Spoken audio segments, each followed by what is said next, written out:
So I think I'm going to segue into somebody else who likes to produce other people's records and started a CBD line and has 1 million people on his new band's record coming up. Who am I talking about? And who's also dating someone who's massively famous? Yes. Yep. Yeah.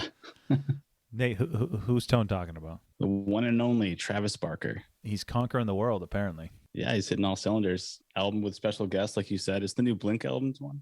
Yeah. New Blink album. album. New Blink album. Little Uzi Vert, Grimes, Pharrell. Those are all rumored to be on the new Blink album coming up. No Tom DeLonge, huh? I mean, they're probably keeping that under their hat, right? We called that. It's going to happen. We're hoping. We're holding out hope. Yeah, we had insider knowledge that may have suggested that. But no, and he's also... He was on the MGK record that came out. We talked about that a few months ago. He's all over the new Trippie Redd album. He's dating Kourtney Kardashian. So I don't know. This might be going for broke to pimp the new Blink album. And the CBD line. I mean, everywhere I look on Twitter, it's like Travis Barker's doing this, Travis Barker's doing that. So he is trying to take the world over. Earlier last year, he did a song with Run the Jewels. Like, why not do something with them too? Like, he's got his hands in so many things, and it makes sense. I mean, he's a guy that after they got in that crash, he almost like just became a recluse and finally ended up being like, no, it means too much and sticking around in the music industry and, good for us, right? And actually, wasn't he on that Post Malone Nirvana cover thing? Yep. Yeah, played drums on that, yeah. Jesus. Early on in the pandemic. Yeah, he's going for broke. You're right. He's unstoppable right now. He's the Kevin Bacon of music, right? He's the 6 degrees of Travis Barker. And how old is he? Mid-40s? Great question. I was going to say like late 40s, yeah. And I wonder if he's just getting all these offers and he's just kind of like, well, why the hell not? Kind of like we talked about last weekend with the Bono Etsy project. Barker's probably like a CBD line. I mean, it's really at the end of the day just a licensee deal. I don't have any association with making CBD, So why the hell not? Extra cash in the bank? Hell yeah. He's 45. Oh, okay. Wow. And still a monster. He's still a monster on drums too.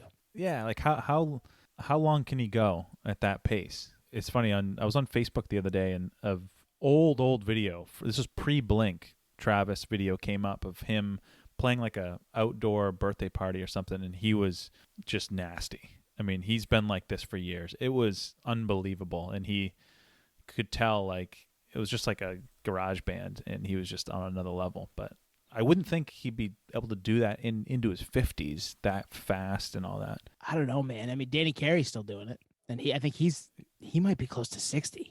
That's true. Danny's more like complex though, and Barker is more like speed, extremely fast tempo. And he said in interviews that he hits harder than he needs to just to make the sound that much more vibrant.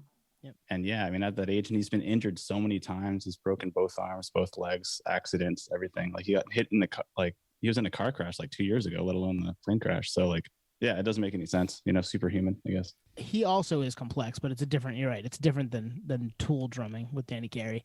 But I mean, this just goes to, we've actually championed drummers here for a long time. We championed Dave Grohl, we championed Travis Barker, Danny Carey. I mean, the list goes on. The Podioslave is the home for drummers. We haven't had a drummer on yet, though, have we? Ian Robinson. Oh, right. Yes, that's true. He was the drummer of Puny Human. Yep. And Brendan from Incendiary before his vocal stage. Oh, yeah, he is a drummer. Oh, true. He didn't make his hay as a drummer. No. We want Travis Barker on. No offense, guys. We love those guys and love what they put out there. But yeah. Brad Wilk was so close. Damn. You met him.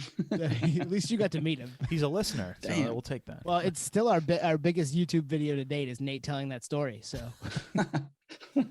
I think I mentioned this in group chat a while ago, is that Travis with Blink, especially on self-titled, you can actually like feel and hear how hard he hits the drums. Yeah. Which you can't do that just with all, you can't hear that in a lot of other records and other bands and stuff, because probably just the studio tricks and whatnot. But I don't know, you can just feel it. What's the is it Easy Target? The start of Easy Target? That's the drums. Yeah, it's just like him going nuts on the like drums. The triplets, I think. Yeah. That you're right. That's a perfect example. Throw it in headphones. Yeah. Oh yeah. I think he pulled a Lars and had the production turn the volume up on the drums, because I know exactly what you mean. Like it's like showcased the whole time. They're probably like finally like, we gotta like give the credit to this guy. He really is carrying the band here. It's this guy right here. So yeah, good point. Virtuoso. Yes, 100%. Totally. Podioslave certified virtuoso. Yeah. Yeah, you heard it Exactly. here first. Travis Barker's a virtuoso. You won't get that anywhere else, guys. Certified. There's no perks. It's just you're certified. Yeah. Yeah, I mean, you got a lifetime invitation to come on. Please. We'll drop everything and then have you on, Travis. Obviously.